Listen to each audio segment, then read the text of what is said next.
saya buka dulu. Assalamualaikum warahmatullahi wabarakatuh. Oke, ini sepertinya pesertanya belum banyak yang gabung. Ya, sambil menunggu peserta-peserta yang lain buat gabung, mohon izin perkenalkan untuk host kali ini atau moderator kali ini sedikit berbeda dari flyer yang terinfo ya, karena memang kebetulan qadarullah ternyata moderator kita atau host yang biasanya memimpin forum webinar ini kebetulan ini lagi sakit. Yang kita doakan semoga beliau segera sembuh ya, segera pulih kembali, sehat kembali, sehingga nanti di pertemuan-pertemuan selanjutnya beliau juga bisa hadir ya di Zoom kita yang insya Allah rutin kita selenggarakan setiap hari Selasa jam 7 malam ya, itu seperti itu. Nah, mungkin ini banyak yang belum kenal karena memang baru pertama kali muncul ya di Zoom ini.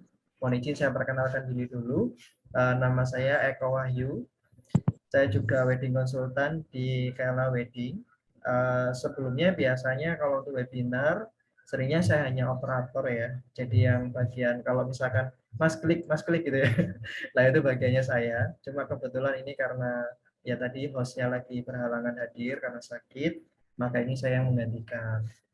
Nah, semoga meskipun ini ya baru hostnya tetap tidak mengurangi semangat kita buat mengkaji materi hari ini ya, yang kebetulan materinya sangat luar biasa banget gitu kan.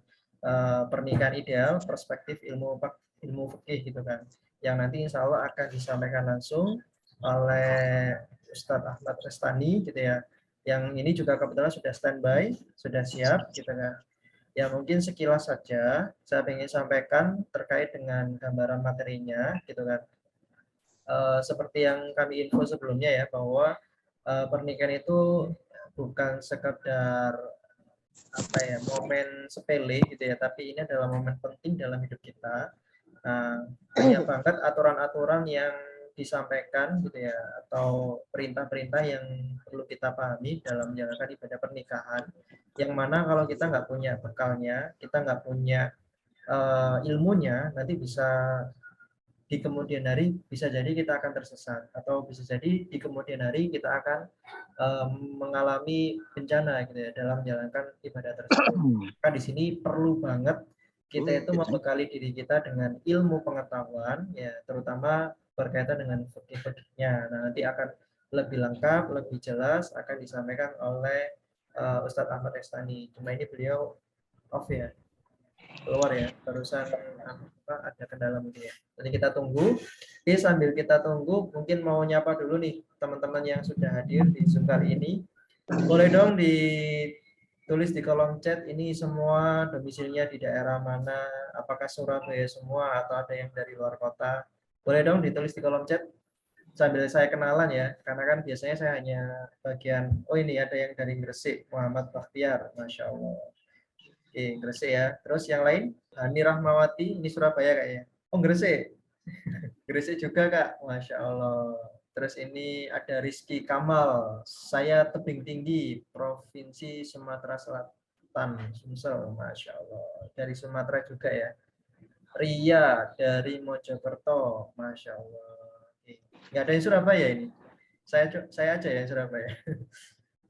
Betty Nurfitriani, Assalamualaikum warahmatullahi wabarakatuh. Waalaikumsalam warahmatullahi wabarakatuh. Saya dari Karawang, Jawa Barat. Masya Allah, dari Jawa Barat juga ya. Nah, ini ada siapa lagi nih yang baru gabung? Boleh dong kenalan yang baru gabung, nama sama domisilinya di daerah mana. Sambil ini kita lihat, ternyata yang antusias malah dari jauh-jauh ya. Dari Gresik, Mojokerto, Gresik lagi. Sumsel, nah ini Karawang, Jawa Barat. Yang Surabaya kayaknya cuma saya aja nih. Oke, yang lain? Oke, sambil saya reminder ya untuk teman-teman yang hari ini sudah bergabung. Jadi seperti biasa aturannya adalah nanti pemateri akan menyampaikan ya ilmu atau materinya terlebih dahulu. Seandainya teman-teman ada pertanyaan, ada yang mau didiskusikan, ada yang mau di-sharingkan, nanti bisa personal ya, bisa lewat grup kolom chat langsung juga boleh, atau kalau mungkin ada sungkan-sungkannya, ada malu-malunya, ada minder-mindernya, boleh tuh chat saja ke saya pribadi gitu ya. Nanti akan saya sampaikan ke pemateri seperti itu. Oke, ini ada juga yang barusan ngetik di kolom chat, ada Kak apa nih panggilannya? Eunike, unik. Kak Adelea, oke ya, Kak Adelea dari Surabaya atau Adel Surabaya, Kak. Oke, siap.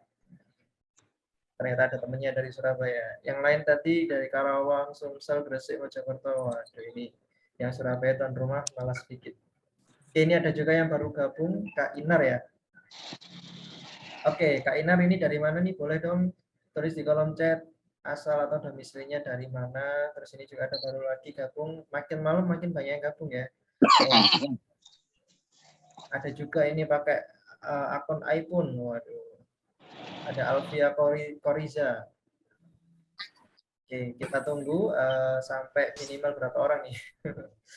Gak apa-apa, kita tunggu sampai 19-15 menit ya. Kurang 4 menit lagi sambil nunggu teman-teman. Ada yang masih ingat nggak materi yang kita bahas di minggu sebelumnya tentang apa?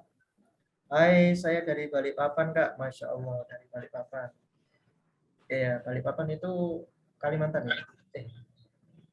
Iya, Kalimantan ya. Oke.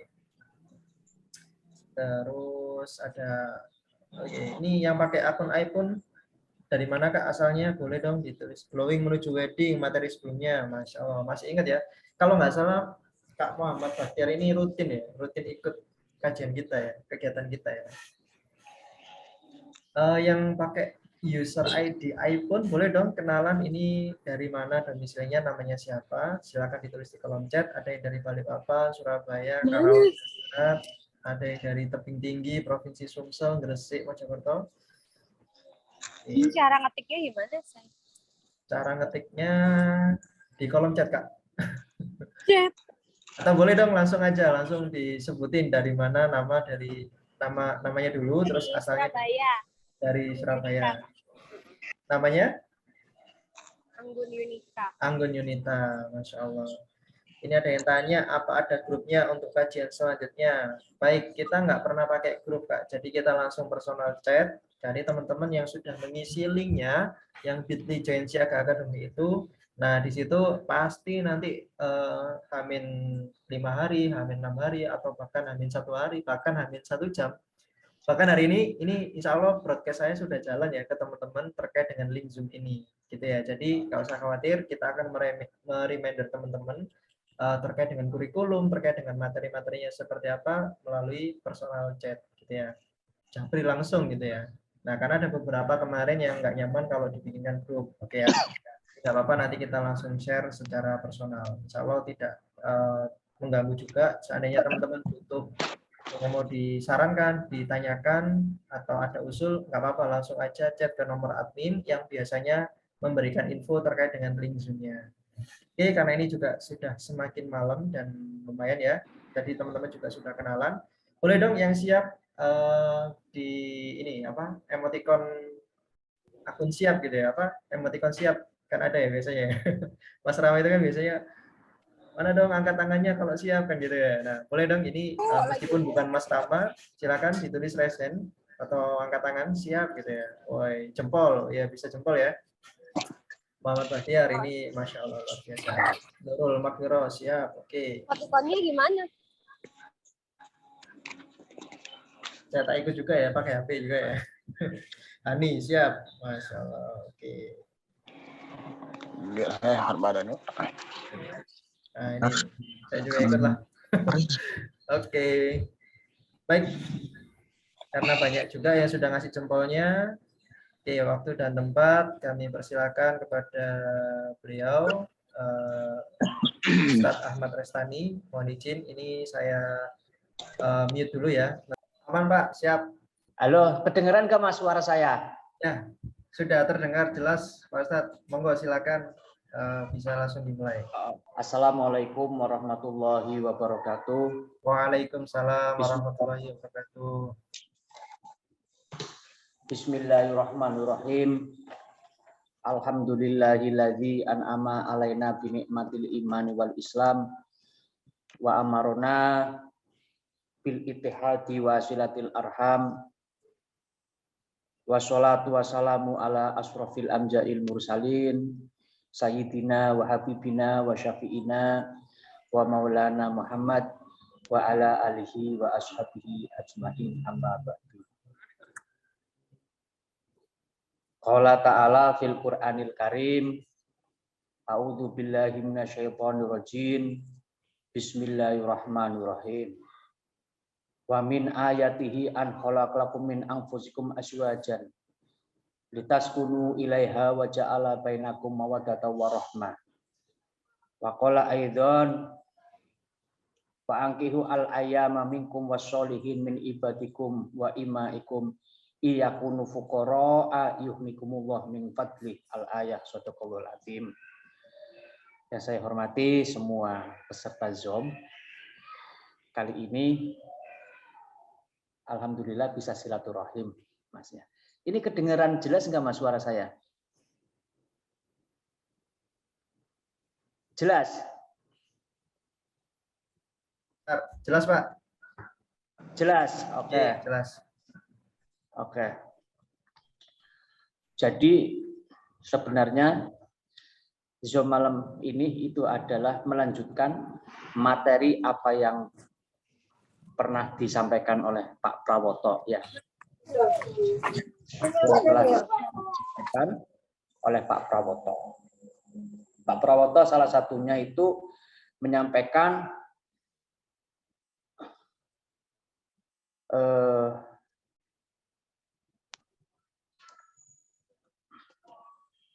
hal-hal yang harus bagi perempuan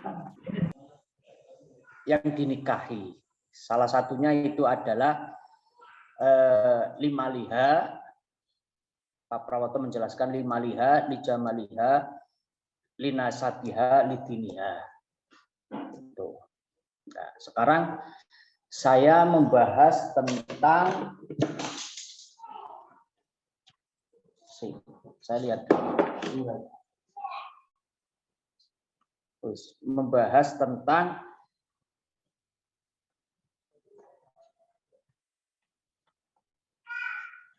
mempersiapkan pernikahan ideal perspektif ilmu fikih. Jadi mempersiapkan dan menikah. Kenapa kok kita harus menikah? Karena dengan menikah itu ada sesuatu yang tidak didapatkan di luar tidak nikah. Saya bacakan seperti ini. I'lam anna nikah sunatun marhubatun wa tariqatun mahbubatun. Nah, ketahuilah sesungguhnya nikah itu adalah sunnah marhubatun, sunnah yang disukai. Yang disukai Nabi. Ini perlu ya, perlu garis bawahi bahwasanya nikah sunatun marhubatun. Nikah itu adalah sunnah yang disukai. Ini yang pertama. Ini biar semangat yang mau nikah ataupun apa-apa. Itu sunnah. Walaupun toh pada hakikatnya hukumnya nikah itu tafsil. Ada kalanya bisa sunnah, ada kalanya bisa wajib, ada kalanya bisa mubah, ada kalanya bisa makruh, bahkan ada kalanya bisa haram. Tapi di sini saya membahas yang bukan yang lain, akan tetapi membahas tentang kesunahan dan apa sih keistimewaannya orang nikah. Itu seperti itu. Kenapa kok sunnah? Wa tariqatun mahbubatun, dan jalan menuju nikah itu juga disukai oleh Rasulullah. Wa tariqatun mahbubatun, jalan menuju nikah. Contohnya sampean sendiri ya. Saya mungkin yang lain sendiri. Kemudian mempersiapkan menuju pernikahan itu juga mahbubatun, disukai. Ingat. Jadi ketika ada orang yang sudah khitbah kemudian sudah menentukan harinya nikah, ya, harinya nikah, wa tariqatun mahbubatun, kemudian dia berusaha memperjuangkan biar sukses acara pernikahan, itu juga disukai oleh Rasulullah. Kenapa kita harus nikah? Nah, ini alasan yang sangat mendasar. Alasannya apa? Kenapa kita harus menikah? Li'anna bihi baqa'ut tanasul. Nah, karena dengan nikah itu manusia ataupun kita semuanya baqa'ut tanasul akan mempertahankan keturunan kita. Nah, ini baqa'ut tanasul, mempertahankan keturunan kita. Ini biar semangat dulu. Jadi baqa'ut tanasul itu kalau nggak nikah nggak bakalan terjadi. Emang sholat itu hukumnya wajib, ya. Tapi ketika tidak nikah, sujud kita, ya, kebaikan kita ataupun yang lainnya itu tidak akan lama. Mungkin manusia umurnya ya mentok mungkin ya 70, 80. Itu ya segitu saja. Kalau nggak nikah ya segitu saja. Ibadah kita segitu. Tapi kalau nikah, diteruskan anaknya, diteruskan cucunya, dan lain-lain. Itu terus bisa baqa'ut tanasul. Wadawamu tawasul. Dan bisa membanggakan. Karena apa? Perjuangannya sampean, perjuangannya kita semua kalau nikah itu ada yang melanjutkan. Nah, ini dua. Al-hifdinasl, yang pertama menjaga keturunan, yang kedua wadawamu tawasul, dan melanjutkan cita-cita kita semua. Di luar nikah itu nggak bisa. Makanya Rasulullah itu sangat senang sekali ada pemuda yang pengen nikah. Karena apa? Kalau sendirian ya seperti itu, amal kita terbatas hanya di angka mungkin 60, 70 atau 80 tahun. Sangat terbatas. Tapi kalau nikah terus ila yaumil qiyamah. Apalagi kalau keturunan-keturunan kita itu adalah soleh. Ya. Ini ayatnya. Waqala wa min ayati an khalaqalakum min anfusikum azwajan litaskunu ilaihi wa ja'ala bainakum mawaddatan wa rahmah. Saya artikan, wa min ayatihi, sebagian dari kekuasaan Allah adalah dijadikan untuk kamu dari diri kamu, pasangan kamu, agar engkau tenang padanya, dan dia jadikan di antara kamu rasa cinta dan kasih sayang. Ya, jadi seperti itu, rasa cinta dan kasih sayang. Tuh, itu ayatnya. Kemudian disambung lagi. Nah, ini janji Allah ini. Janji Allah di dalam Al-Quran. Makanya bagi di luaran sana nggak usah takut nikah. Ini ayat ini sangat indah, sangat menenteramkan hati, dan bagi yang masih mamang, dengarkan ayat ini. Bagi yang masih takut dengan nikah, ini dengarkan ayat ini. Waqala wa ankihu al ayama minkum wassolihina min ibadikum wa imamikum iyakunu fuqara yuhlikum min fadli. Nah, wa ankihu al ayama minkum, nikahilah kalian semua pada gadis-gadis, perempuan-perempuan yang masih sendiri. Masih sendiri. Entah itu sendirinya biker karena perawan ataupun karena janda. Enggak ada maksudnya sendiri, enggak ada ikatan pernikahan. Itu kalau perempuan. Kalau karena perempuan itu sifatnya monogami, enggak boleh nambah. Min anfusikum wassolihin. Yang pertama mencari pasangan, ya. Yang pertama itu harus wa angki al ayama minkum, sendiri. Belum ada ikatan lain.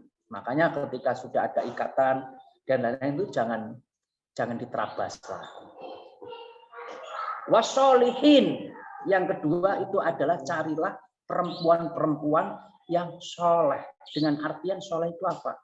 Dengan artian sampean yakin, sampean nikah dengan perempuan itu, sampean bisa meneruskan sujudnya, bisa menelurkan generasi-generasi yang bisa meneruskan perjuangan kita.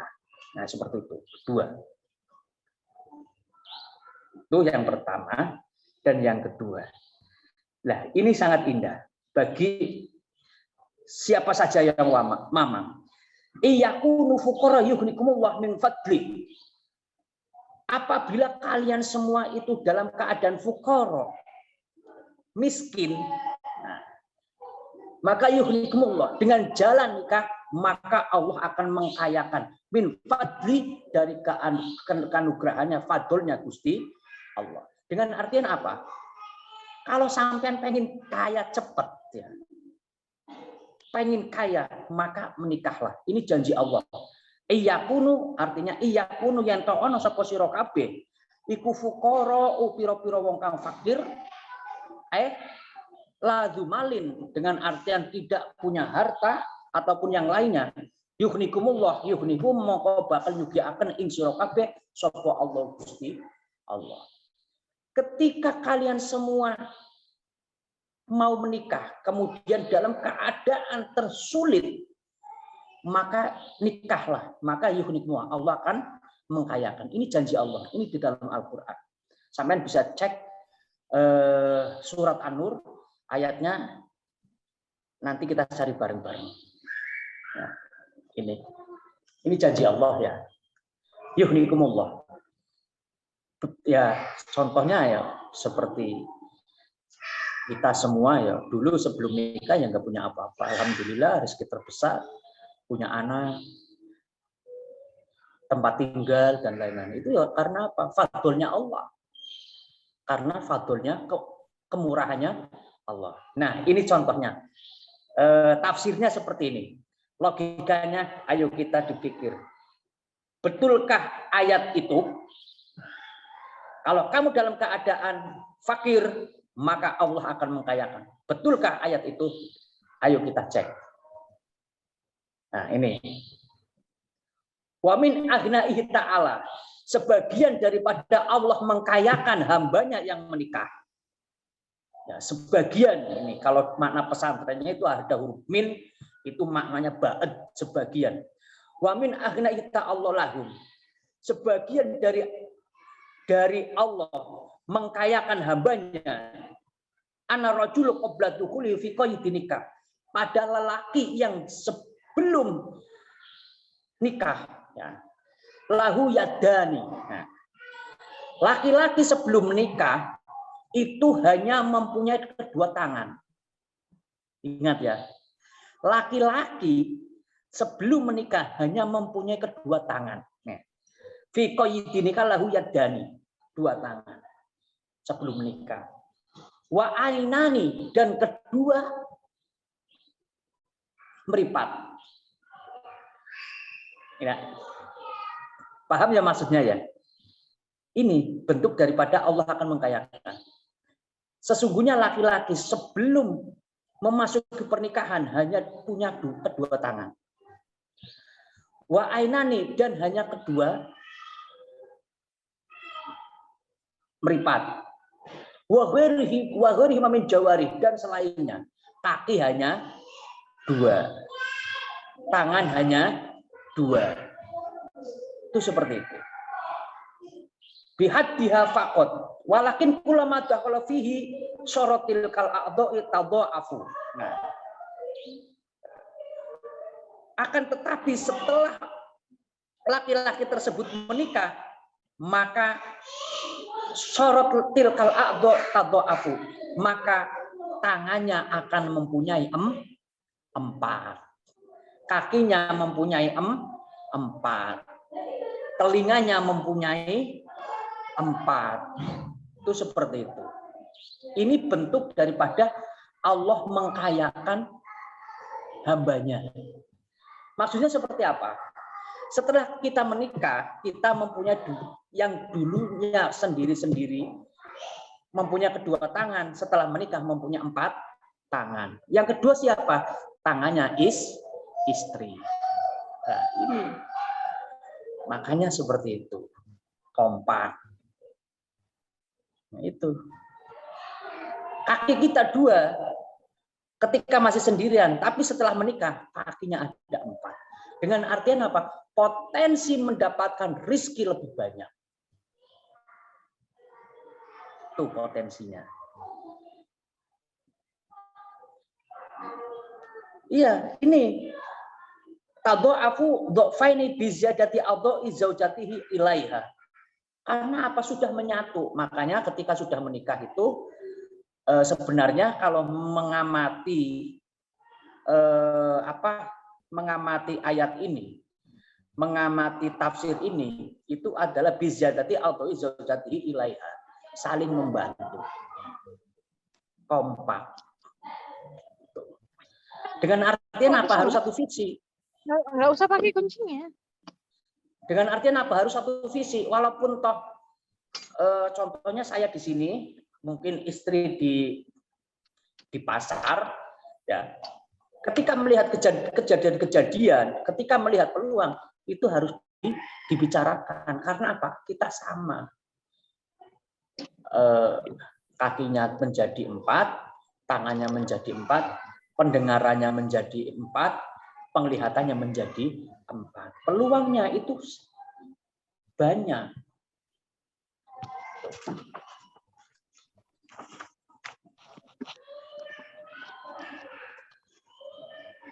Nah, ini biasanya bagi orang yang sudah menikah. Ala taro anal urusa idza qalat lil urus liman ya. Silakan.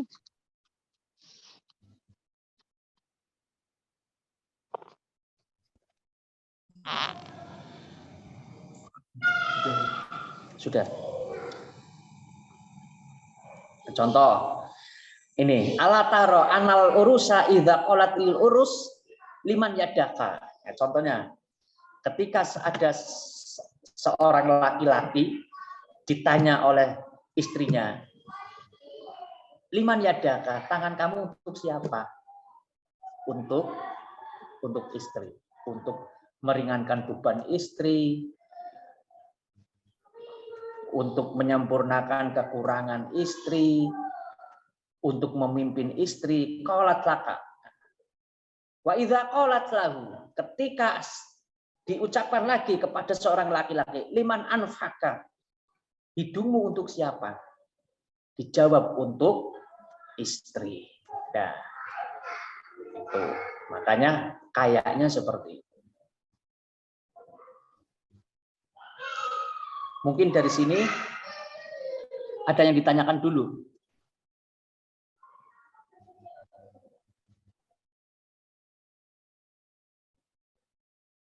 Gimana, Mas? Ya, silakan teman-teman, barangkali mungkin ada yang mau ditanyakan dulu, terutama terkait dengan tadi ya, tentang pentingnya menikah. Sudah sempat dibahas oleh Pak Ustadz Ahmad Resani. Nah, barangkali teman-teman mungkin ada yang mau ditanyakan. Atau lanjut dulu ya? Yang lanjut boleh dong ya? Jempolnya ditulis di kolom chat. Kita lanjut dulu ya. Oke, lanjut dulu. Ini ada yang tanya sih, Pak. Saya takut menikah karena finansial dan kesiapan mental, Pak. Mau dijawab sekarang apa lanjut dulu? Enggak apa-apa, Mas. Lanjut dulu, Mas. Oke, siap. Lanjut dulu, nggih. Ya, baik, nanti untuk itu ada jawabannya. Ya, untuk Kak Rizky Kamal nanti saya note pertanyaannya untuk saya reminder di sesi akhir ya. Baik. Terima kasih. Monggo Pak Ustadz, silakan dilanjut lagi. Ya. Wa qala Nabi sallallahu alaihi wasallam ya ma'syara sahabat man istatu minkum baqa falyatazawwaj fa innahu aqdabu lil basar wa ahsanul farj. Al hadis. Rasulullah itu menjelaskan di dalam hadisnya, ya ma'syara sahabat, hai pemuda, min istatu amikum al-baqa'a falyatawaz. Sekiranya kami itu mempunyai pemikiran mampu untuk nikah, maka falyatazawwaz. Ya. Menikahlah. Fa innahu abghadu lil basar wa ahsanu lil farj. Karena menikah itu bisa meringankan, bisa menghilangkan maksiat mata. Gitu. Karena menikah itu adalah menghalalkan sesuatu yang haram. Tidak bisa dibeli tanpa adanya syihwatu nikah ataupun tanpa adanya syarat-syaratnya nikah. Wa ahsanul lil farj, dan bisa menjaga terhadap kemaluan-kemaluan kita. Potensi menjaga kewibawaan seorang laki-laki ataupun perempuan itu lebih besar daripada tidak menikah. Makanya di dalam kitab fikih itu kalau nanti zina itu ada dua, muhson dengan ghairil muhson. Kalau muhson itu adalah orang yang sudah menikah tapi zina, wah itu hukumannya lebih berat daripada ghairul muhson. Karena apa? Karena sudah ada yang halal tapi mencari yang haram. Tuh, abghadulil basar. Bisa meringankan kemaksiatan pandangan.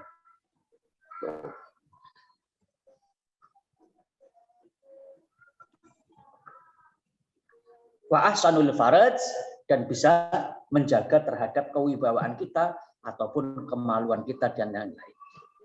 Al hadis wal ba'aqu an nafaqah at-tahirah wal batinah kama qila. Hadis ini wal baqah an nafaqah, maksud daripada al baqah itu adalah bisa memberikan nafkah zahir dan batin. Itu saja. Nah, terus nafkah zahir itu seperti apa? Di sini tidak ada qaid. Mungkin nafkah zahirnya harus satu hari harus 100.000, 200.000. Di situ enggak ada qaid. Dengan artian enggak jamek maneh. Seperti halnya sholat. Sholat kan diawali dengan takbir, diakhiri dengan salam. Kalau nafkah zahir dan batin itu tidak ditentukan. Tidak ada qaid yang menentukan, dengan artian tidak ada dalil yang harus segini, bajunya ini, rumahnya ini, enggak. Itu adalah nafkah zahir, itu seperti itu. Nah, terus bagaimana sekiranya istri itu ridho dengan apa yang dikerjakan suami? Itu maksud daripada nafkah zahir. Wal batin juga seperti itu. Tidak ada bilangan. Satu hari harus 1 kali, 2 kali, 3 kali. Enggak seperti itu. Yang penting istri ridho dengan perbuatan suami. Nah, ini.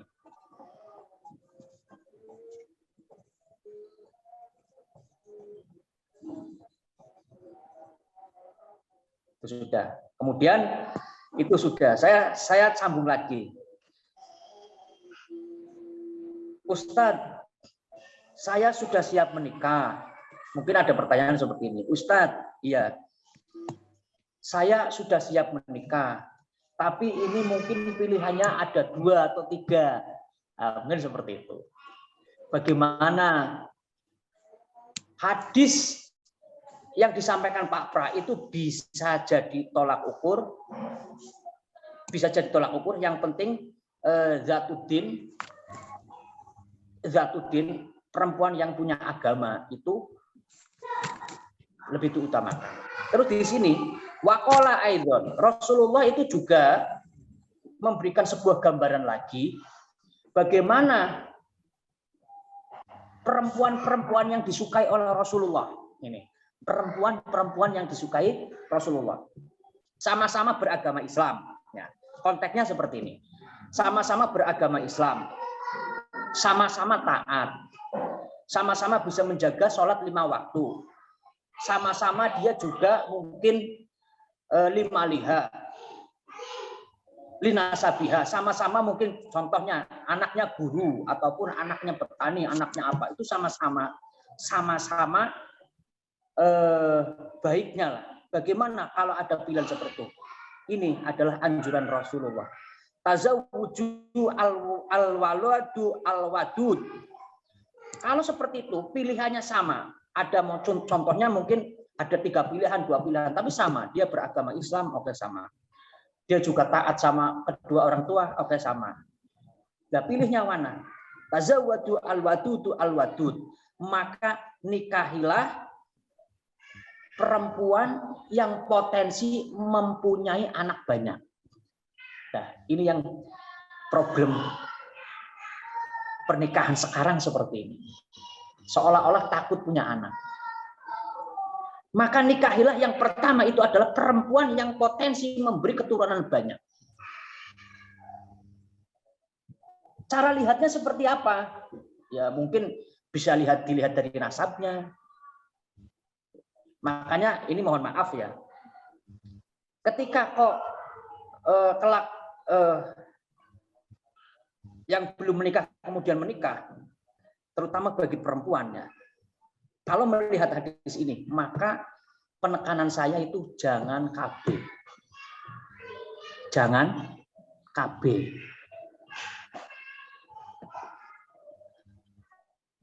Jangan KB. Itu. Sepenting apapun pekerjaannya seorang perempuan, jangan KB dulu, keluarga berencana. Yang lebih baik menikah, ikhtiar harus punya anak. Karena alatnya tazawuju al-wadudu. Al-waludu al-wadudu. Itu yang pertama. Mungkin ada bantahan seperti ini, tapi kalau nggak KB, istri saya itu pekerjaannya keluar rumah ataupun ngantor ataupun yang lain. Ya sebisa mungkin bagi yang baru menikah itu jangan KB. Al-waludu itu yang pertama. Karena dicintai Rasulullah, karena itu perintah. Perintahnya Rasulullah seperti itu, nikahilah perempuan-perempuan yang berpotensi memiliki keturunan banyak. Ya sudah sama-sama baiknya ataupun apanya. Makanya Rasulullah itu lebih cinta sama keluarga yang anaknya banyak. Nah, itu. Lebih cinta. Lebih sakinah, lebih mawadah pada keluarga yang anaknya banyak. Ini karena apa? Ini ada al-wadudu dan perempuan yang penyayang. Potensi penyayangnya itu lebih besar. Oh, berarti harus menikahi guru TK gitu. Kan TK kan penyayang sama. Enggak seperti itu. Penyayang potensinya ketika ada masalah itu bisa dimusyawarahkan. Kata istri saya kayak anak saya, kalau saya marah-marah, la tahdhab wala taljana. Jangan marah-marah bagimu surga. Itu penyayang. Dua, ya kalau sama-sama baik, sama-sama nasabnya bagus, mungkin kalau sama-sama yang lain sama, yang pertama itu nikahi perempuan yang berpotensi mempunyai keturunan banyak. Yang kedua, nikahilah perempuan-perempuan yang berpotensi bisa menyayangi sepenuhnya anak-anak dan suaminya. Kayak gitu. Alasannya ini. Fa inni makasir bikum al umam yaumal qiyamah. Al hadis au kama qala wa ghairiha minal ayati awal wal ahadis. Sebab nanti besok di hari kiamat aku akan berlomba-lomba memperbanyak umat dan ayat-ayat hadis yang lainnya. Karena nanti di hari kiamat ataupun potensi yang tertolongnya itu besar, itu adalah orang yang mempunyai anak banyak. Makanya perbanyak anak kemudian soleh semua. Nah, itu dulu, mungkin nanti disambung lagi. Ada pertanyaan?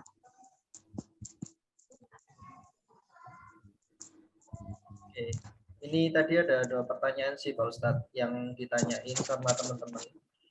Yang pertama, tadi ada pertanyaan dari Mas Rizky Kamal. Saya takut menikah karena finansial dan kesiapan mental, Pak.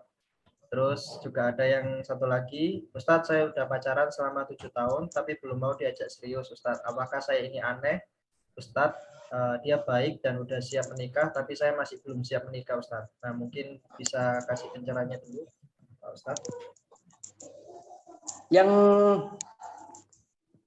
Yang pertama, satu, sudah 7 tahun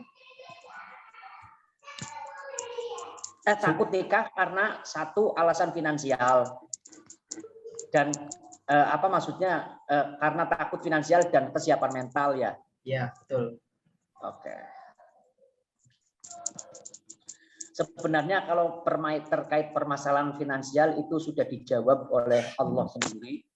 Wa wangkihu al ayyama minkum wasolihin min ibadikum wa imamikum ayyakunu fuqara yughnikumullah min fadli.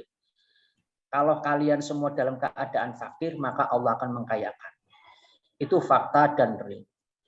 Kalau kita mau fair, kalau kita mau jujur, kita semuanya sebelum nikah, ya itu ya nggak punya apa-apa. Dan banyak keajaiban-keajaiban setelah menikah. Itu yang pertama. Banyak keajaiban-keajaiban setelah menikah. Mungkin ini ya. Mafhum mukhalafah. Itu kalau mungkin itu bahasa fikihnya mafhum mukhalafah. Mengambil pemahaman di luar konteks. Mungkin konteksnya kalau saya hari ini belum menikah, mungkin ya juga saya yakin nggak punya anak, satu. Yang kedua, hidup kesepian. Yang ketiga, mungkin tidak memikirkan bagaimana saya punya tempat tinggal. Entah itu tempat tinggal entah itu tempat tinggal dari orang tua atau mertua ataupun ikhtiarnya sendiri, itu nggak mungkin. Hal-hal yang tidak dimungkinkan di luar konteks luar pernikahan itu yang pertama itu hidupnya akan hampa karena tidak punya anak. Itu seperti itu. Itu yughnikumullah. Dengan artian Allah akan mengkayakan, jangan terpaku pada uang. Gitu. Kalau terpakunya pada uang, itu pun Allah sudah janji kok. Kalau dia mintanya uang, maka akan dikayakan. Karena apa? Sudah jelas. Lahu yadani wa ainani tadha'afu. Ketika kamu punya 2 tangan untuk bekerja setelah menikah, maka tangannya akan 4. Ini contoh logika seperti itu. Ketika kita membuka usaha, kita tidak faknya. Ada istri saya kebetulan bisa. Ketika kita hanya kerjanya marketing saja, istri tidak ada bakat mengatur uang, maka istri yang akan mengatur uang. Ya, letak kekayaannya di situ. Maksudnya dari dha'afu. Ketika pandangan kita tertutup, tidak tahu peluang, maka istri bisa jadi tahu peluang. Itu maksud daripada sorotil ka'adha'af seperti itu. Karena pemandangannya, penglihatannya sudah menjadi 4. Ketika pendengaran kita hanya 2, setelah istri ada, itu menjadi 4. Oh mungkin sering mendengarkan peluang, oh mungkin sering mendengarkan kebaikan. Akhirnya masuk menjadi hal-hal yang positif. Itu kalau keraguan dalam finansial sudah dijawab langsung sama Allah. Kesiapan mental. Nah, sebenarnya dalam permasalahan kesiapan mental ataupun tidak, ya, aku sudah siap nikah atau belum ya? Aku sudah siap nikah atau belum ya? Yang pertama itu adalah satu.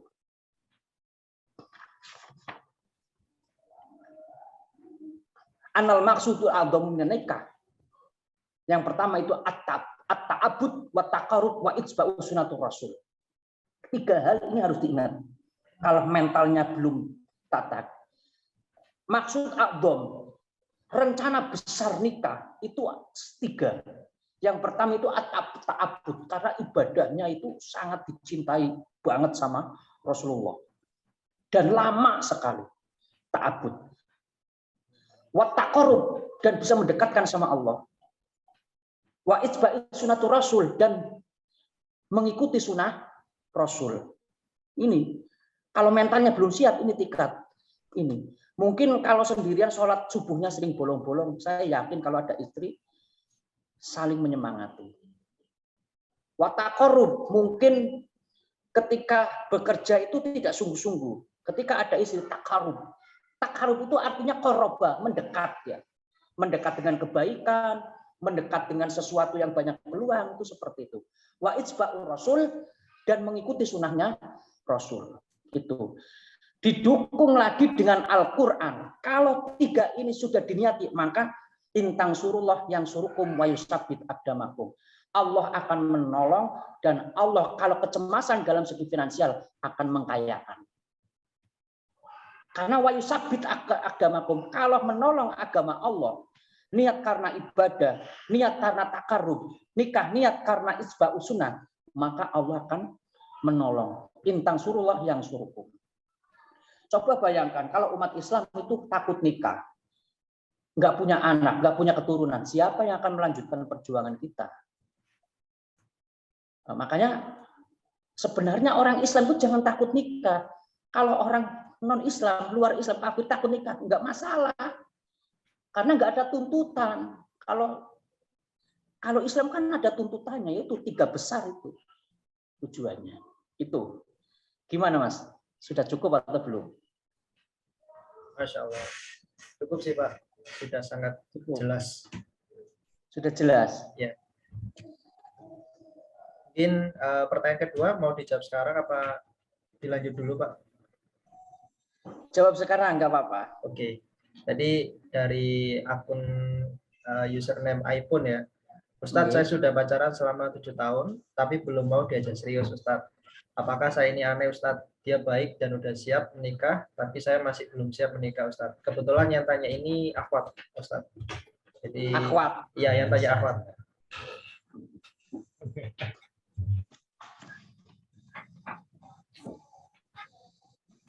Diajak menikah tapi belum siap. Nah, mungkin bisa kasih pencerahannya Pak Ustadz. Siap. Oke. Di dalam kitab tafsir itu Al-Quran ada yang mengatakan seperti ini, Mas. Ar-rijalu qawwamuna 'alan nisa. Laki-laki itu lebih qawam. Qawam itu kalau kita mengartikan itu lebih kuat, lebih dikdaya. Ya. Tapi jangan diartikan secara tekstual dengan artian lebih kuat segala-galanya, enggak.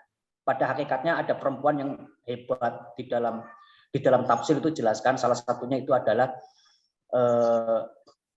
ibunya Nabi Isa, Siti Maryam. Itu disebutkan di dalam tafsir, di dalam Al-Quran itu perempuan yang hebat. Kemudian Khadijah Al-Kubra, itu perempuan yang hebat. Kemudian Aisyah, istri Rasulullah. Yang keempat, anaknya Rasulullah, Fatimah Zahra. Itu di dalam kitab itu dijelaskan perempuan yang terhebat sepanjang sejarah itu 4 itu. Berlaku enggak ayat ar-rijalu qawwamuna 'alan nisa? Berlaku. Maksud daripada laki-laki itu lebih kuat. Karena apa? Kesaksian seorang perempuan dan kesaksian seorang laki-laki itu lebih diiktibar, lebih dianggap seorang laki-laki. Contoh ondaf ataupun contohnya persaksian seorang laki-laki itu lebih kuat. Ya, pertama. Yang kedua, yang diperintahkan jamaah di masjid itu seorang laki-laki. Kalau perempuan enggak. Yang diperintahkan sholat Jumat itu laki-laki. Perempuan enggak. Itu maksud daripada lafadz ar-rijalu qawwamuna 'alan nisa. Ada hal-hal yang tidak bisa dilakukan oleh perempuan. Kalau perempuannya kok sudah siap, sudah 7 tahun, laki-lakinya, ini saya tegas ya, laki-lakinya kok mengelak terus, berarti itu adalah tidak bisa mengarahkan terhadap litta'abud untuk ibadah. Sebaiknya mungkin jangan mengatasnamakan cinta, tapi mengatasnamakan realitas saja. Gitu. Yaitu mungkin ada yang terbaik yang menunggu. Karena 7 tahun itu waktu yang lama. Itu seperti itu. Kalau kebanyakan pondok pesantren itu begitu kenal, sowan kiai, kalau kiainya langsung, itu nggak boleh lama-lama. Wah, saya nikahkan di sini. Saya akadkan di sini. Nikahnya rame-rame terserah. Itu kebanyakan seperti itu. Jadi saya tegas, katanya, ukhruj, keluarlah dari masalah itu. Ukhruj min mas'alatiki, keluarlah dari masalah itu, wahai seorang gadis. Langsung saja tegas, tinggalkan saja, minta ridho sama orang tua, sowan kiai, sowan guru, ataupun minta carikan orang tua, disegerakan. Jangan atas nama cinta ya, tapi atas nama realita. Karena cinta sebelum adanya akad itu haram, nggak diperbolehkan. Gimana dengan jawaban saya ini? Kalau ini Pak, misalkan, jadi pertanyaan tadi itu lebih ke si perempuannya yang diajak nikah, tapi perempuannya yang nggak siap Pak. Jadi yang lakinya justru yang ngebet. Tapi, yang laki-laki yang ngebet. Ya, yang perempuannya yang belum siap. Padahal udah 7 tahun menjalani taruh mungkin ya, tapi si perempuannya belum siap. Kalau laki-laki kayak gitu ya jelas, menurut saya lebih enak permasalahannya. Laki-laki itu boleh takhir Mas, memilih. Contohnya gini, kakak beradik itu hampir cantik semua, boleh menikahi salah satu, nggak boleh dua-duanya. Itu namanya takhir, memilih. Kalau seperti itu ya jelas. Kalau saya lebih mudah lagi, laki-laki itu memilih ya tinggalkan saja. Gitu. Kalau sudah ngebet, karena apa? Takutnya itu adalah itu tidak bisa abghadul basor. Pandangan ini akan sangat terganggu. Langsung tinggalkan saja. Oh, kok jahat ya? Enggak jahat sebenarnya. Tapi banyak faidah-faidah. Saya kan sudah mengenal lama 1 tahun. Kok jahat banget? Caranya Ustadz nggak jahat sebenarnya. Ada hikmah di balik. Itu saja.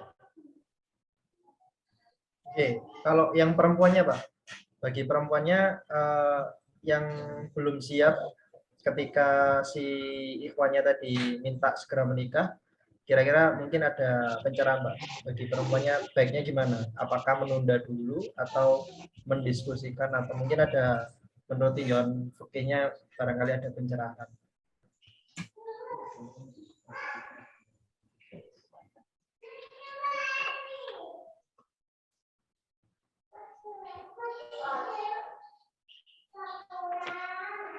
Gitu ya. Kalau perempuannya gimana? Iya, perempuannya yang ibaratnya dikejar-kejar gitu lah ya Pak. Dikejar-kejar untuk segera menikah, tapi dia belum siap. Sedangkan si ikhwannya ini ngebet pengen segera menikahi si perempuan tersebut. Cuma ini memang belum disampaikan secara jelas ya Pak ya. Tidak siapnya ini karena apa?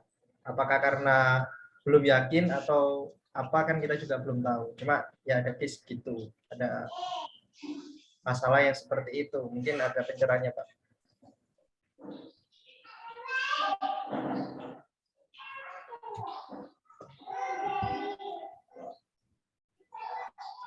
Kalau perempuannya belum siap, kemudian lakinya sudah ngebet.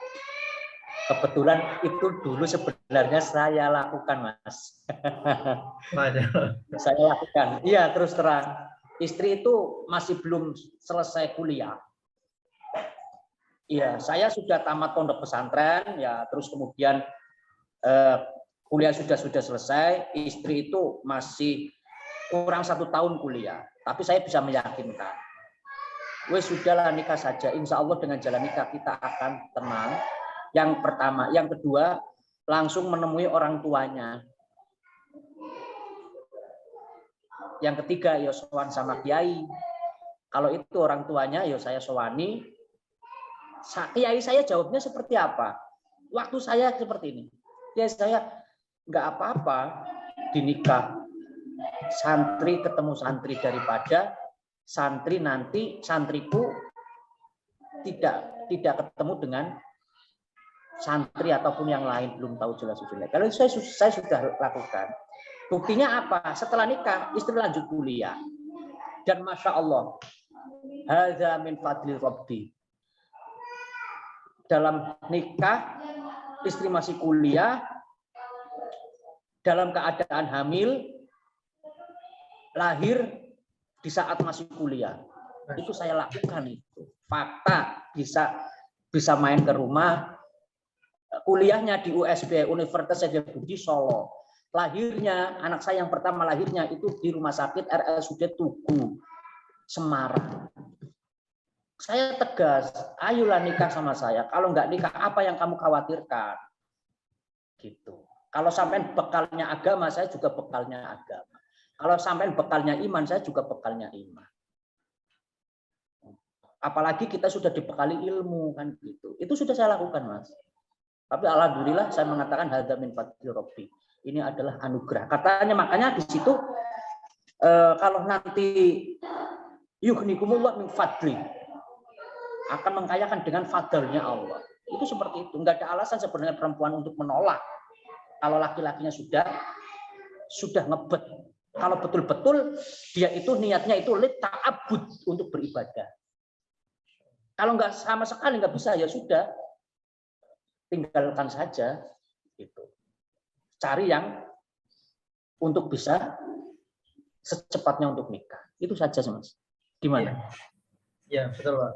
Memang tadi benar ya yang disampaikan terkait lebih ke memastikan ya Pak ya, apa sih yang menjadi kekhawatiran begitu ya. Kalau masalahnya finansial tadi ayat juga sudah dijelaskan gitu ya. Terus kemudian masalahnya adalah di mungkin kesulitan-kesulitan yang bakal dihadapi, ternyata berkat menikah kadang malah kita punya 2 tangan gitu ya Pak. 4 tangan gitu ya, 4 mata gitu ya. Peluang-peluang baru malah semakin terbuka. Insya Allah dimudahkan lah ya Pak ya.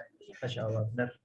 Tadi ada juga Pak yang tanya tentang tadi kan sempat menyinggung tentang ini ya Pak ya, keluarga yang dicintai sama Rasulullah itu kan salah satunya adalah keluarga yang memiliki banyak keturunan. Nah ini ada yang tanya dari Kak Renjani, bagaimana Ustadz kalau setelah menikah ternyata memang Allah tidak memberikan keturunan karena faktor kesehatan. Nah ini seperti apa Pak Ustadz penyikapannya? Itu sebenarnya kan kemarin sudah dijelaskan sama Pak Pra ya. Perempuan-perempuan yang udah tahir, dengan artian setelah menikah kemudian kita laki-laki disuruh tahir, suruh memfirqah, suruh mencerai atau diterus, dengan catatan karena tidak bisa keturunan, salah satunya itu adalah tumbuhnya daging di kemaluan istri. Itu kan salah satunya ya itu ya. Ya. Kalau bahasa medisnya apa? Nah, pertanyaannya di sini al-waludu. Nikahilah perempuan-perempuan yang berpotensi ngasih keturunan banyak. Bagaimana kalau sudah nikah tapi nggak ada keturunan? Kan seperti itu, belum mendapatkan keturunan. Ingat ya, kalau dalam ilmu fikih 2 itu sudah banyak. Kalau ilmu fikih loh ya, 2 itu sudah banyak. Contohnya jamaah, 2 orang itu sudah dianggap jamaah. A'la darajat. Kalau ilmu nahwu gramatika Arab dianggap banyak itu 3. Ada yang namanya mufrad sendirian, ada yang namanya tasniyah berdua, ada yang namanya jamak 3 ataupun yang lain. Jadi sudut pandangnya banyak itu, kalau ilmu fikih 2 cukup. Nah, kalau sudut pandangnya ilmu gramatika Arab 3. Makanya saya menyarankan minimal 3 lah. Kata kiai saya waktu di Lirboyo seperti itu, karena Abah Yai itu anaknya 11, istrinya 1. Itu 11, itu fakta. Nah, bagaimana kalau belum punya keturunan? Nah, itu sebenarnya kalau saya mau mengasih jawabannya ya kita ikhtiar dulu. Yang pertama ini ya, ikhtiar. Yang pertama kan kalau belum punya keturunan, ala ta'buduna ila iya. Nah, pokoknya terus beribadah sama Allah, minta sama Allah. 1. Ini yang kedua, wabil walidaini ihsana. Ini versi Quran ya. Yang kedua, selalu minta ridho sama orang tua. Keempat orang tua, wabil walidaini ihsana. Bu, saya minta ridho, saya minta doanya, mudah-mudahan saya bisa memberikan cucu.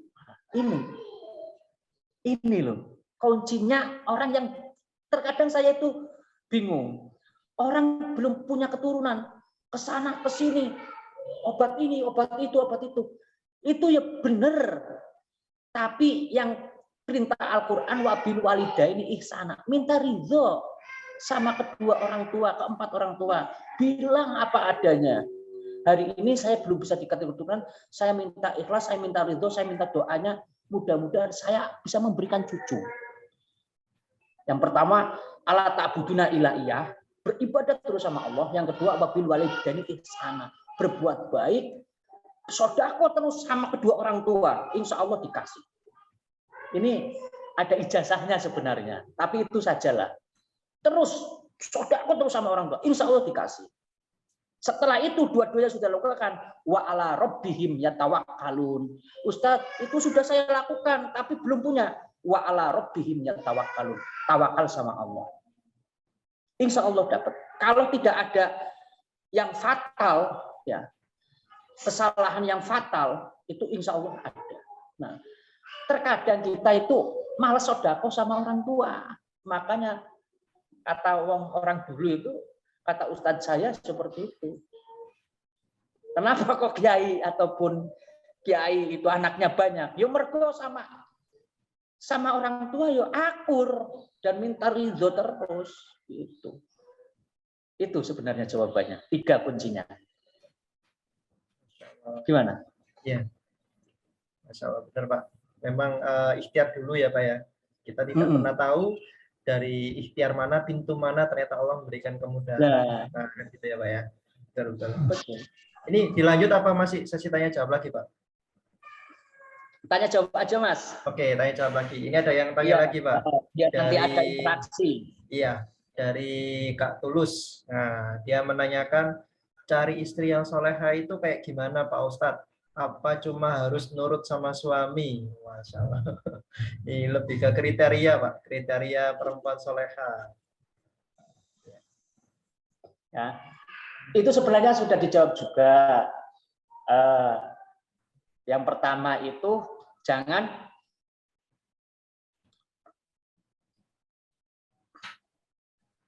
sudah dijawab juga. Yang pertama itu adalah orang yang lidiniha. Lidiniha itu adalah agamanya. Karena agama, Mas. Agama itu apa? Agama itu tolak ukurnya solehah yo. Tolak ukurnya dia tidak meninggalkan sholat. 5 waktu. Itu solehah. Itu solehah. Sesosial apapun orangnya, sebaik apapun, kalau tidak meninggalkan, kalau tidak sholat, itu enggak solehah, Mas. Itu ukuran agama loh. Ya sudah, sholat. Karena yang dihisab itu adalah sholat. Itu di dalam kitab Durratun Nasihin itu ada halaman 34. Salah satu nanti orang yang kalajengking tahu Mas ya, kalajengking. Ya, Pak. Kalajengking yang besar banget minari jahanam dari neraka neraka jahanam itu dalam kitab Durratun Nasihin itu ada dari neraka jahanam namanya Harisun pakai syak. Harisun bukan shot, haris bukan tapi haris. Itu yang besarnya itu Bainal Masyriq wal Maghrib, besarnya itu antara ujung barat ke ujung timur. Tingginya Bainal Ardi was Sama. Tingginya itu antara bumi dan langit. Itu namanya kalajengking, namanya harisun. Yang pertama apa? Yang dicari itu adalah orang yang meninggalkan sholat. Perempuan yang meninggalkan sholat. Ya, makanya gimana? Kriterianya teliti dulu sholatnya, 5 waktu enggak. Sudah itu mutlak bagi saya. Makanya kesalahan terbesar di pondok pesantren itu adalah santri sering ngodo sholat. Itu salah besar banget, maksudnya dosa besar banget. Apalagi tinggalkan sholat, walah itu harus suruh taubatan nasuha. Itu saja sebenarnya. Yang lain-lain mengikut. Gimana? Cukup. Lebih ke sholatnya berarti ya Pak ya. Jadi nggak cuma nurut sama suami aja ya Pak ya. Tapi bagaimana ibadah wajibnya dulu. Iya, ibadah wajibnya dulu, sholatnya dulu. Wasta'inu amri pitulung sapa sira kabeh bisobri kelawan sabar washolati lan sholat. Itu sudah Al-Qur'annya seperti itu. Wasta'inu, minta pertolonganlah kalian semua bisabar dengan sabar. Yang kedua itu adalah sholat. Iya, nanti dengan sholatnya bagus, sholatnya khusyuk, sholatnya antara waktu ke waktu itu teringat. Qalbuhu mayata'alluqu bil masjid kalau laki-laki kan. hatinya itu selalu bergumul tangan dengan artian apa? Ketika ada waktunya sholat dia itu, insya Allah Mas akan sholehah sendirinya. Akan sholehah sendirinya. Itu. Sudah ya? Ya, benar banget Pak Ustadz. Ini ada lagi Pak yang tanya, komentari mungkin ya, lebih ke membahas terkait keturunan tadi juga. Jadi ini ada yang cerita, ada teman kerja saya yang sudah nikah hampir 2 tahun, tapi belum dikasih keturunan. Tapi teman saya tanya-tanya terus gitu kan, sampai pada akhirnya disaranin sama temennya buat periksa kesuburan atau konsultasi ke dokter. Tapi ternyata yang bersangkutan tidak mau. Nah itu bagaimana Pak Ustadz? Apakah ini bagian dari tidak berikhtiar atau mungkin ada sesuatu atau mungkin gimana Pak? Kira-kira dari Pak Ustadz.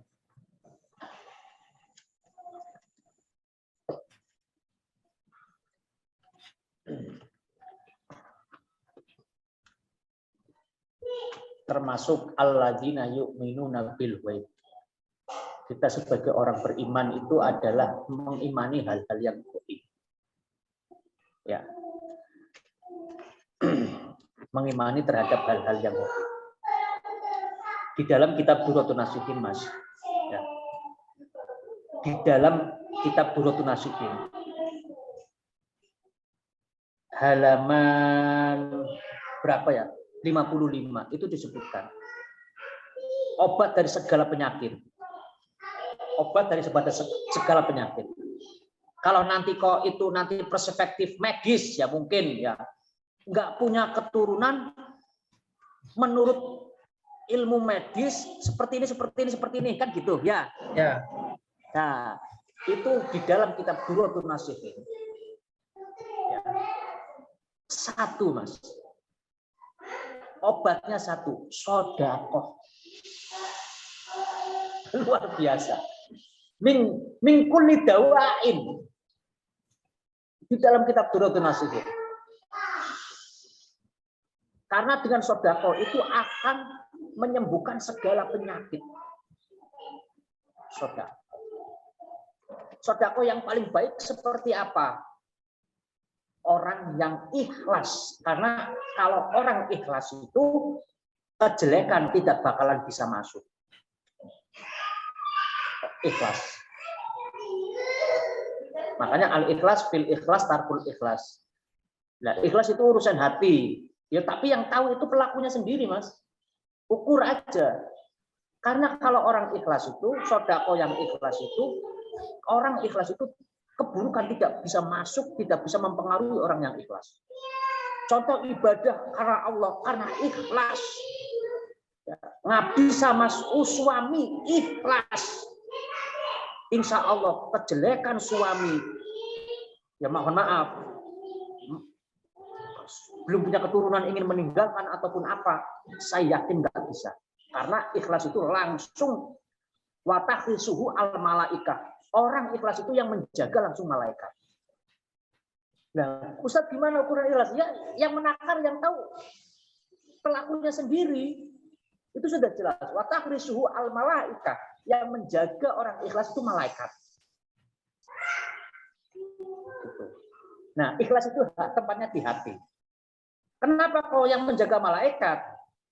Idza fasada al-qalbu bakat al malaikah. Ketika kau hati kita rusak, hati kita itu kalau beramal tidak bisa ikhlas, maka malaikat juga bakat al malaikah. Malaikat juga menangis. Itu poinnya. Mungkin kita belum dikasih keturunan lama, maka sodakoh dengan ikhlas. Itu saja Mas, yakin. Alladzina yu'minun bil ghaib, sebagai orang Islam yang beriman terhadap ghaib. Itu seperti itu. Gitu. Gimana? Ya, jadi mungkin ada alasan lain ya tadi Mas Muhammad Bahtiar, mungkin teman-temannya itu tidak memilih untuk berkonsultasi gitu ya, barangkali memang ada hal yang bisa jadi ya tadi ada hal-hal gaib mungkin ya yang kaitannya dengan mindset, mungkin atau keyakinan, kepercayaan yang memang dia yakini. Bisa jadi seperti itu.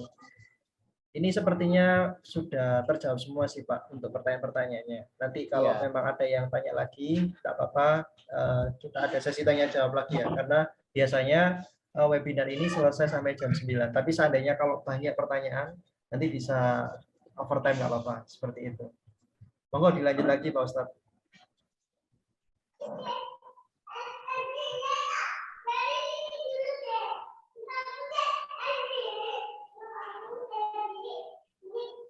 Dilanjut lagi. Oke, dilanjut lagi aja Pak Ustadz.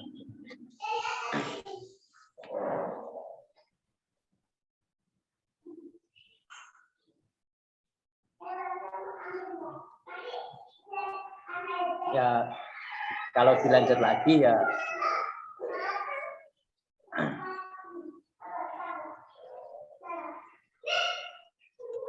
ya sebenarnya gini, dalam ayat yang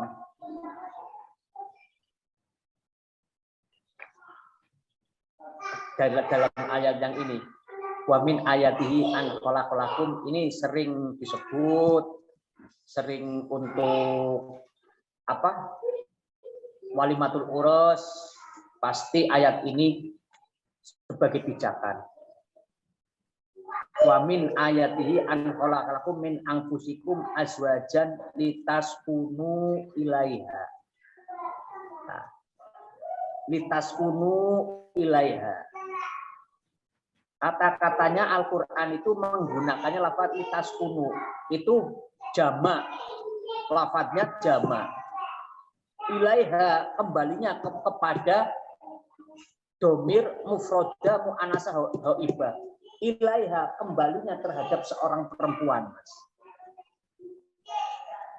Litaskunu dari mufrod lafaz sakana. Sakana. Ada yang mengartikan ketenangan. Ya, sakinah kan tenang artinya ya. Ada yang mengartikan litaskunu ilaiha, karena kalau menikah akan mendapatkan ketenangan ilaiha di sisi perempuan. Ada yang mengartikan sakan itu adalah rumah. Nah, gitu. Ada yang mengartikan sakan itu adalah rumah. Ketenangan seorang yang sudah menikah ketika mempunyai rumah, itu enggak. Itu makna yang sangat baik. Maksudnya seperti apa? Litaskunu ilaiha itu adalah kata-kata sakan, ketenangan, Mas. Kuncinya ketenangan seorang laki yang menikah itu di istri. Kuncinya. Gini ya Mas ya. Kenapa kok perempuan itu kalau kita mau menikah itu syaratnya banyak?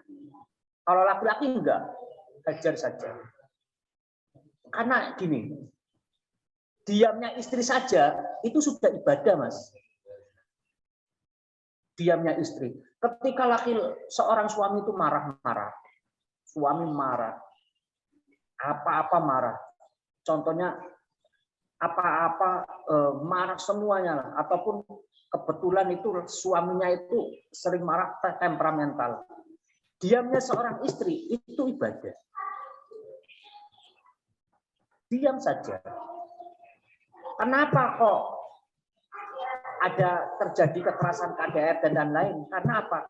Istri itu sudah muak, sudah bosan dengan, contohnya lo ya, dengan sikapnya seorang laki-laki. Mungkin seperti itu. Jadi apa ya? Kesimpulannya seperti ini. Maksud daripada ayat, saya akan mengartikan ayat litaskunu ilaiha itu adalah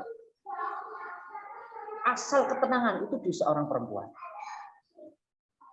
Asal seorang ketenangan. Asal ketenangan dalam berumah tangga itu di perempuannya, Mas. Kalau perempuannya qanaah, ya.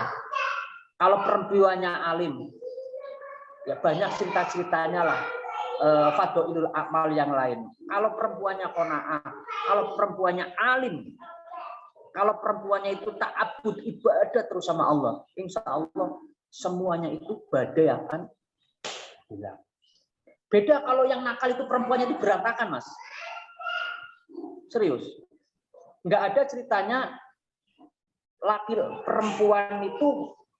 perempuan yang nakal melahirkan generasi yang emas. Itu nggak ada. Makanya Mbah Yai Maimun itu dawuh ataupun kiai-kiai dawuh seperti itu. Dalam menentukan istri itu sangat ikhtiat sekali, sangat hati-hati sekali. Ya makanya ketika mau nikah, istri persiaplah, terutama akhlaknya, terutama agamanya. Itu seperti itu, Mas. Itu litaskunu ilaiha itu. Kemudian dilanjutkan waja'ala bainakum mawaddatan warahmah, saling asuh, saling asah, mawaddah. Itu apa? Kuncinya di istri. Udahlah, perempuan laki-laki sejahat apapun tidak akan mempengaruhi psikologisnya anak kalau membaca ayat ini kalau perempuannya itu baik. Tapi kalau yang jahat itu perempuannya, yang jelek itu perempuannya, hancur semua. Makanya di dalam ayatnya seperti itu, Mas. Taskunu ilaiha, menggunakannya mufrad mu'anasah wa ibah. Ketenangannya kuncinya di perempuan. Kayak gitu. Apalagi suaminya soleha, apalagi suaminya soleh, istrinya soleha, itu sangat nikmat sekali. Itu sangat nikmat sekali. Sangat nikmat sekali. Itu nikmatnya itu. Makanya di samping istri yang soleha bisa memberikan ketenangan, itu juga suami. Makanya suami itu dituntut belajar terus terkait masalah ilmu agama. Biar istrinya itu ketika ada problematika istrinya bertanya itu minimal suaminya bisa menjawab. Itu mungkin saja, Mas. Sudah jam 8:30. Baik, enggak apa-apa. Ya, terima kasih, Pak. Ini kalau ada yang ini ada yang tanya nih. Ustadz mau tanya dari Kak Nur Afifah. Berapa pertanyaan, Pak? Kira-kira yang diperbolehkan? Boleh, enggak apa-apa. Ya. Oh, enggak dibatasi ya, siap. Ya, boleh, siap. Silakan Kak Nur Afifah, boleh disampaikan pertanyaannya. Atau sambil nunggu Kak Nur Afifah, ini saya sampaikan pertanyaan yang dikirim personal ya, Pak ya. Ini ada beberapa yang dikirim personal. Jadi ada salah satu dari teman kita bertanya, hal apa saja yang perlu diberitahukan mengenai data diri, fisik, kebiasaan, moral, akhlak, atau bahkan mungkin aib. Lalu batasan-batasannya apa sehingga suatu saat tidak terjadi kekecewaan. Jadi mungkin dalam proses ta'aruf ya Pak ya, kira-kira data-data apa yang perlu dan batasan apa yang perlu kita sampaikan sehingga suatu saat tidak terjadi yang namanya kekecewaan.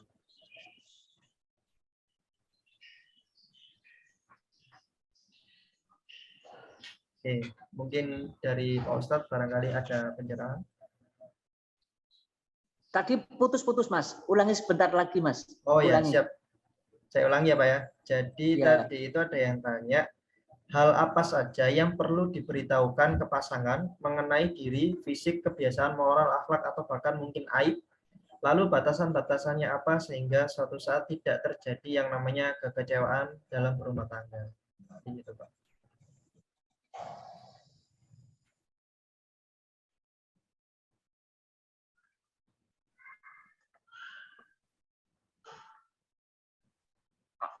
Ini ya, kalau laki-laki melihat perempuannya yang belum terjadinya akad, itu ilal wajhi wal kafaini.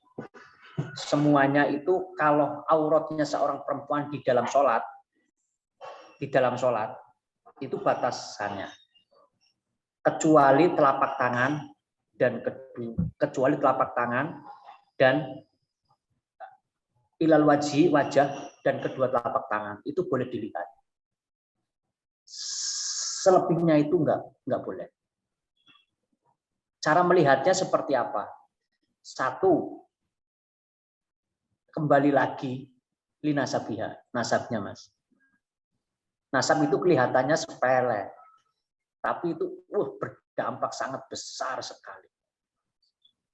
Yang kedua lidiniha, itu saja. Saya yakin kalau masalah nikah itu kecewa ataupun enggaknya yo.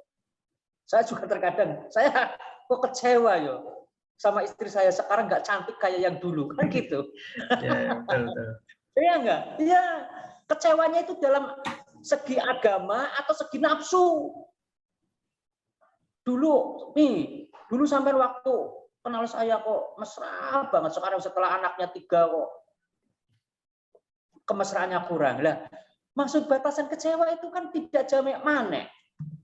Tidak ittifaqul a'imah. Kesepakatan para orang alim itu enggak ada.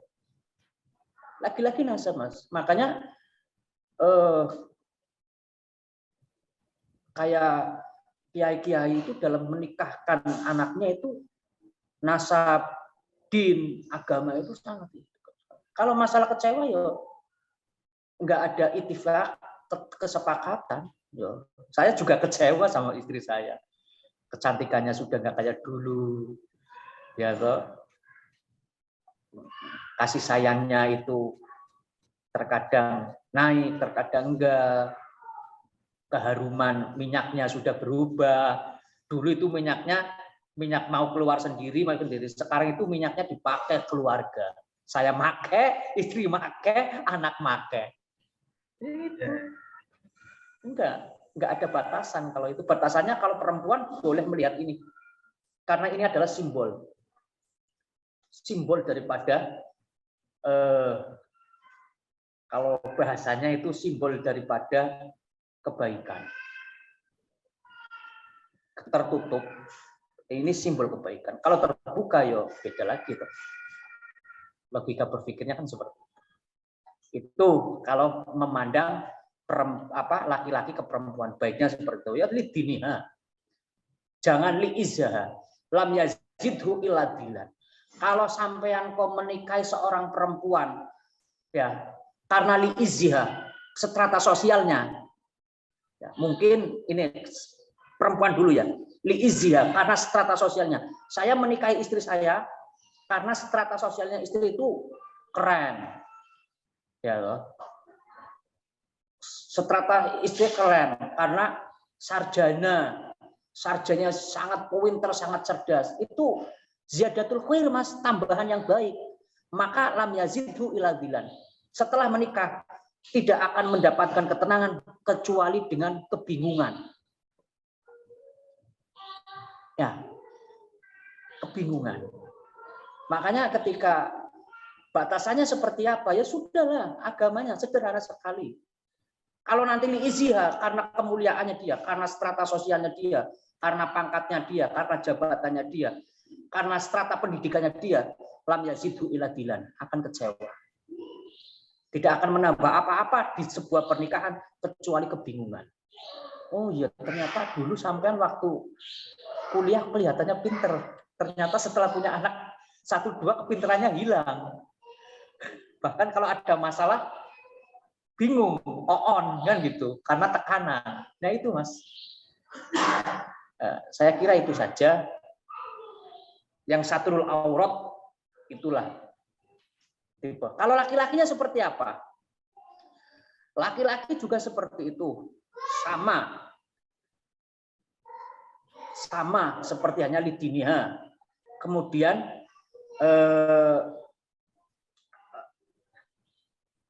tahabani itu saling menyayangi. Dengan artian kalau kamu, contohnya saya ya mau istri saya mau ingin tahu kepribadian saya, tanya itu pas anil mar'i, tanya kepada tetangganya. Itu seperti itu, tetangganya ataupun teman dekatnya. Itu saja. Kalau kekecewaan pasti ada, Mas. Gitu. Kalau ini Pak, nyambung sama pertanyaan yang lain ya Pak ya. Ini juga Iya. kekecewaan, tapi lebih ke agama Pak. Jadi ada ini Ustadz mau tanya, jika di awal nikah si suami sholat, tapi setelah nikah jadi mursalin Ustadz, gimana tuh kita sering mengingatkan.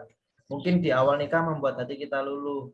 Jadi si istrinya mau menikah, setelah nikah ternyata baru kelihatan tuh suaminya kayak gimana. Nah itu gimana Pak? Kira-kira kalau dari kekecewaannya seperti ini Pak. Maksudnya batasan mursalin seperti apa?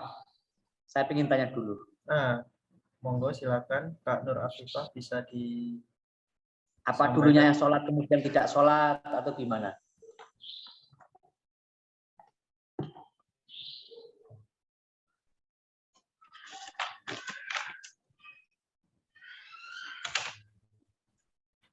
Iya, dulu sholat sekarang nggak sholat Pak Ustadz.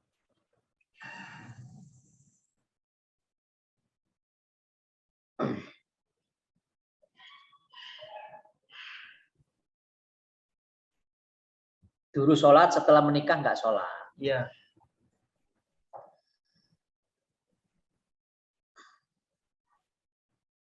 Nah, tahu dulu sholat, setelah menikah nggak sholat, itu tahu sholatnya dia itu dari mana? Nah, itu loh Mas. Tahu sholatnya dari mana? Kalau nanti gini aja ya. Gini aja. Dulu itu sepengetahuan saya ataupun waktu PDKT itu sholat terus kan gitu. Ya toh? Setelah bersuami istri kok nggak sholat. Termasuk orang yang tarikus sholat, orang yang meninggalkan sholat kan gitu. Ya, tidak ada toleransi bagi orang yang meninggalkan sholat. Syaratnya seperti apa? Kalau sudah terjadi seperti itu, ya mungkin kalau sudah terjadi seperti itu setelah menikah kok tidak ada sholat ataupun apa, tugas seorang istri tetap mengingatkan suaminya di batas wajarnya. Tugas seorang istri tetap memperingatkan yang pertama. Yang kedua, jangan lupa setiap sholat itu dikirimi Fatihah. Fatihah. Itu karena itu sebenarnya kan keimanan, Mas. Ya kan? Itu sebenarnya kan keimanan, bukan karena ada juga kok orang yang setelah nikah rezekinya banyak, rezekinya lancar, tapi ibadahnya tambah kendor. Kan seperti itu. Makanya itu jangan sampai satu, Mas. Penyakitnya satu. Penyakitnya satu. Dia itu jauh dari agama. Yang kedua, dia itu jauh dari ulama. Maka banyak orang yang dicabut keberkahannya. Yarfa'ullah al-barokah fi darihi. Allah seringkali mencabut keberkahannya rumah tangga karena dia itu tidak dekat-dekat dengan ulama, yang kedua tidak dekat-dekat dengan agama. Salah satu tanda-tanda tidak berkah dalam rumah tangganya yaitu sebenarnya kalau salah satu ini meninggalkan sholat, ini awal, apalagi seorang suami, ini awal daripada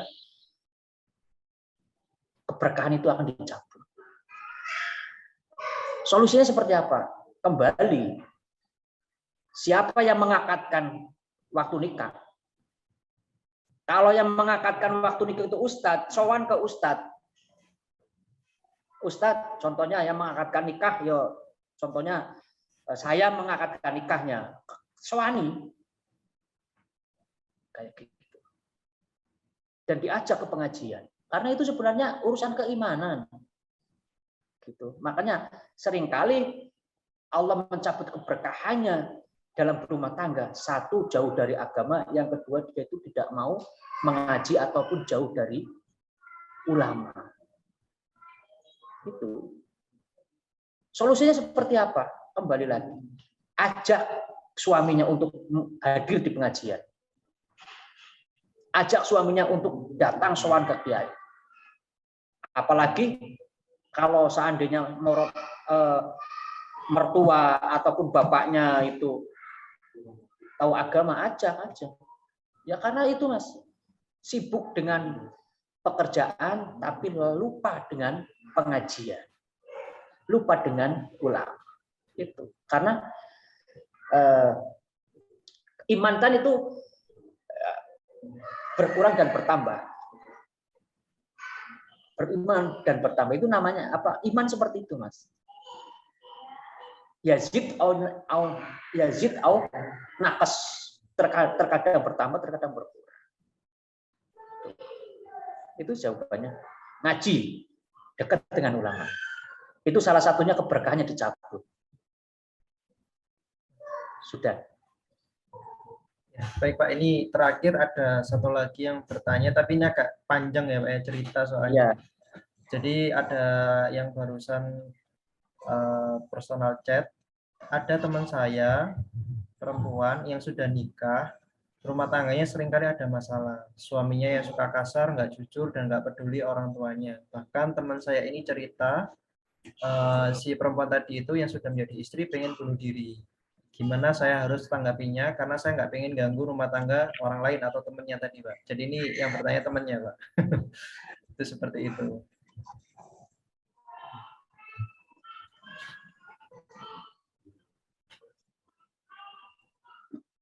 Sering berbuat kasar. Ya Mas ya. Sering berbuat kasar, nggak jujur, nggak peduli orang tua. Sampai si istri ini pengen bunuh diri, Pak. Sampai cerita. Si istrinya pengen bunuh diri. Iya, mungkin ini depresi Pak, karena enggak kuat atau gimana ya sampai pengen bunuh diri. Kalau dari pertanyaan sih seperti itu yang disampaikan Pak.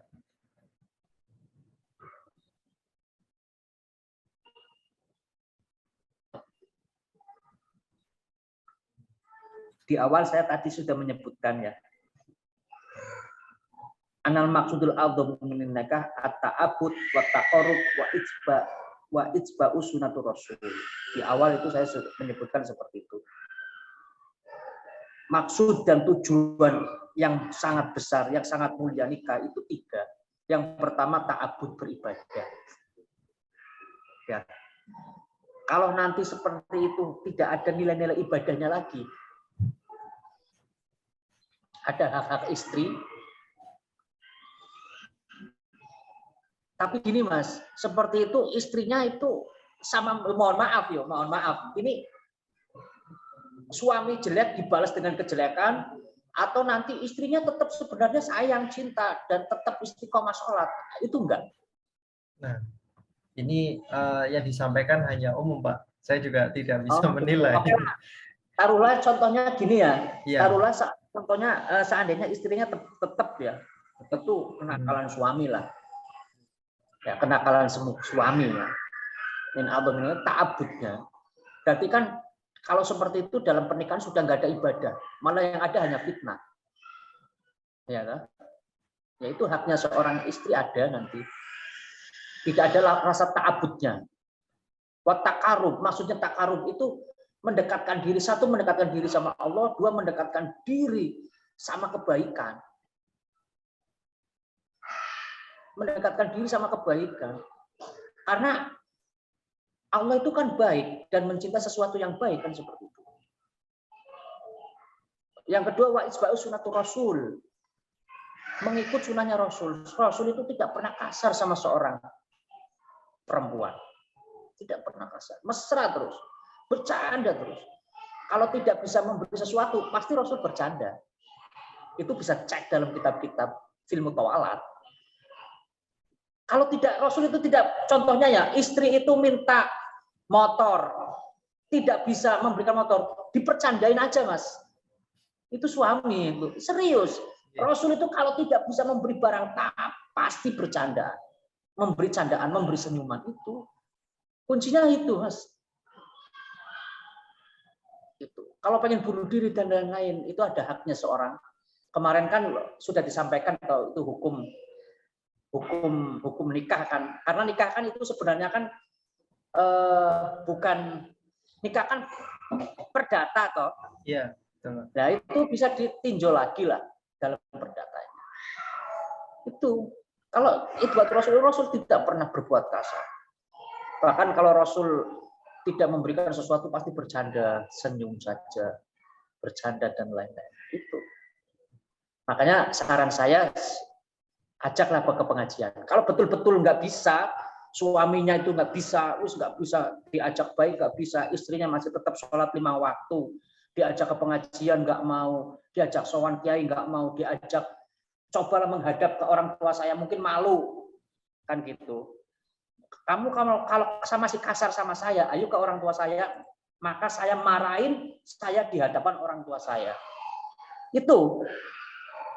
Kalau nggak mau ya sudah, itu mungkin perspektif disiplin ilmu yang lain itu bisa ditinjau ilmu perdatanya. Gitu. Itu saja sih. Kuncinya seperti ini.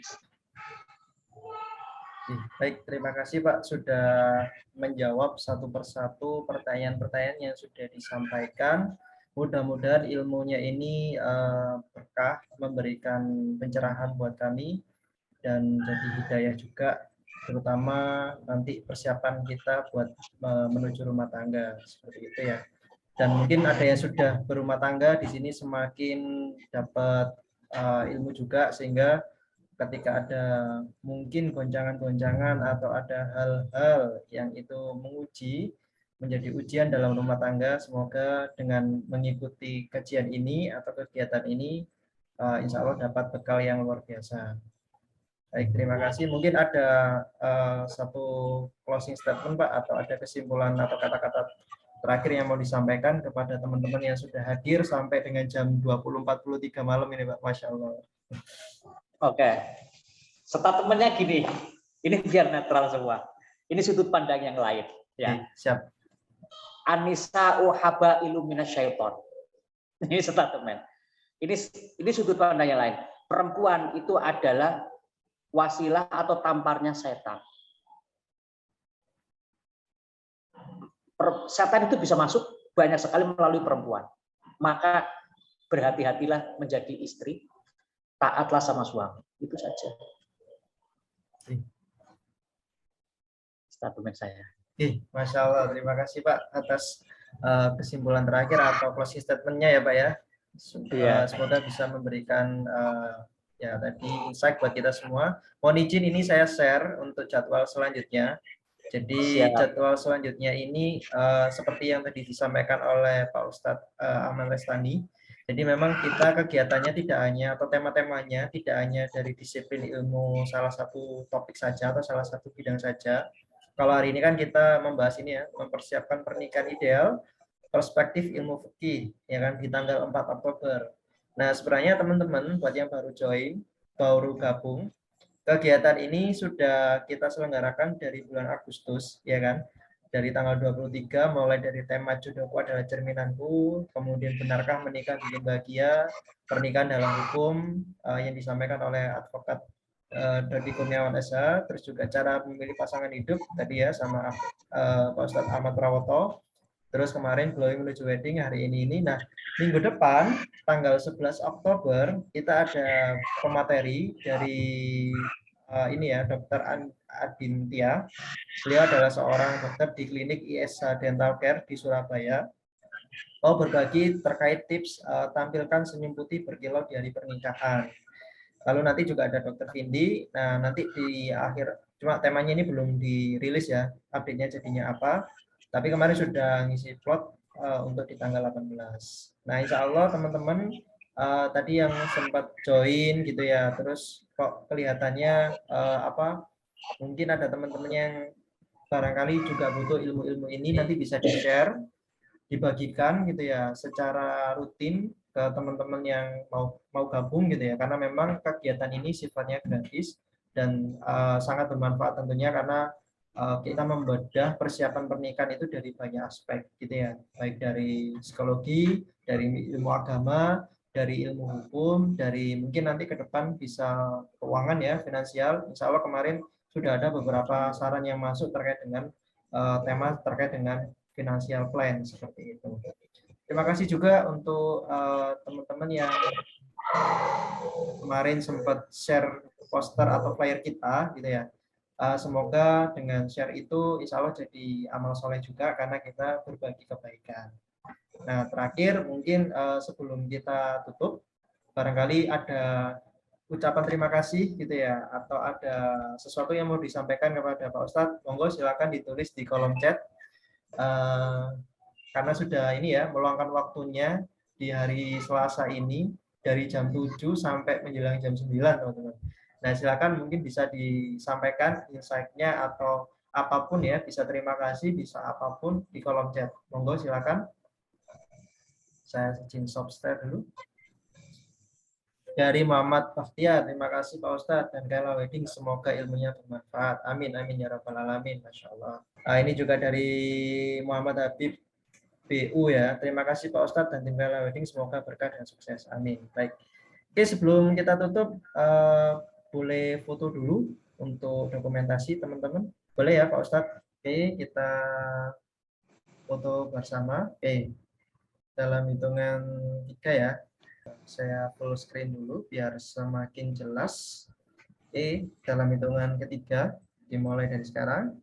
1, 2, 3. Oke, baik, terima kasih semua atas waktu dan juga kesempatan yang sudah teman-teman berikan. Terima kasih, saya tutup. Wabillahi taufik wa hidayah. Wassalamualaikum warahmatullahi wabarakatuh. Waalaikumsalam warahmatullahi wabarakatuh.